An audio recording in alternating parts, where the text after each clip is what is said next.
আচ্ছা, বল দেখি উদ্ভিদ কাকে বলে? ওই তো যা মাটি পড়ে ওঠে। একটা উদাহরণ দে। এচ্ছে কি বললি? আরে আরে, রসুন মশাই, রসুন। এখন কিছু বলবেন না। আচ্ছা, তুমি তো পদ্য পাঠ করেছো, বলো দেখি কাননে কি ফোটে? কাঁটা। কি?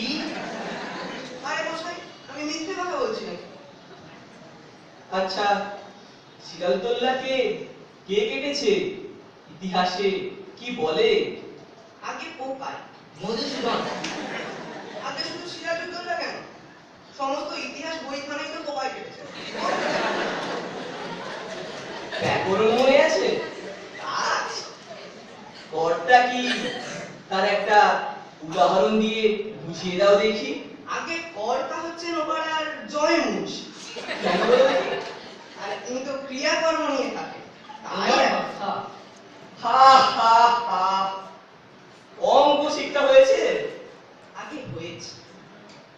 আচ্ছা, তোমাকে 6:30 সন্দেশ দিয়ে বলে দেওয়া হয়েছে 5 মিনিট সন্দেশ খেয়ে যতটা বেশি থাকবে তোমার ছোট ভাইকে দেবে। একটা সন্দেশ খেতে তোমার 2 মিনিট লাগে। কটা সন্দেশ তুমি তোমার ভাইকে দেবে? একটাও না, কেমন করে? সব কটা খেয়ে দিতে পারবো না।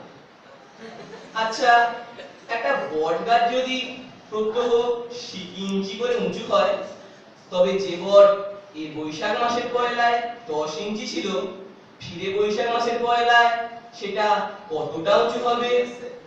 দেখুন, যদি সে গাছ বেঁকে যায় তাহলে ঠিক বলতে পারবো। হ্যাঁ, যদি বরাবর সিধে হয়ে ওঠে তাহলে মেপে দেখলেই ঠাওর হয়। আর যদি শুকিয়ে যায় তাহলে তো আর কিছু বলারই নেই। মার না খেলে তোমার বুদ্ধি গলে না। লক্ষ্মী ছাড়া মেরে তোমার পেট লাল করবো, তবে তুমি শিখে হবে। আগে মায়ের চোটে খুব সিধে জিনিসও বেঁকে যায়। কালাচাঁদ বাবু, ওটা আপনার ভ্রম। মারপিট করে খুব অল্প কাজই হয়। কথায় আছে, গাধাকে পিটলে ঘোড়া হয় না, কিন্তু অনেক সময় ঘোড়াকে পিটলে গাধা হয়ে যায়। অধিকাংশ ছেলেই শিখতে পারে, কিন্তু অধিকাংশ মাস্টার তা শেখাতে পারেন না। কিন্তু মার খেয়ে মরে ছেলেটায়। আপনি আপনার বেদ নিয়ে প্রস্থান করুন। দিন কত মধুসূদনের পিঠ ধুলো, তারপর আমি ওকে পড়াবো। আহ, বাচ্চা গেল মশাই। এ ছেলেকে পড়ানো মজুরের কর্ম, কেবল ম্যানুয়াল লেবার। 30 দিন একটা ছেলেকে কুপিয়ে আমি মাত্র 5টি টাকা পাই। সেই মেহনতে মাটি কোপাতে পারলে নিজের 10 টাকাও হয়, বুঝলেন? নমস্কার।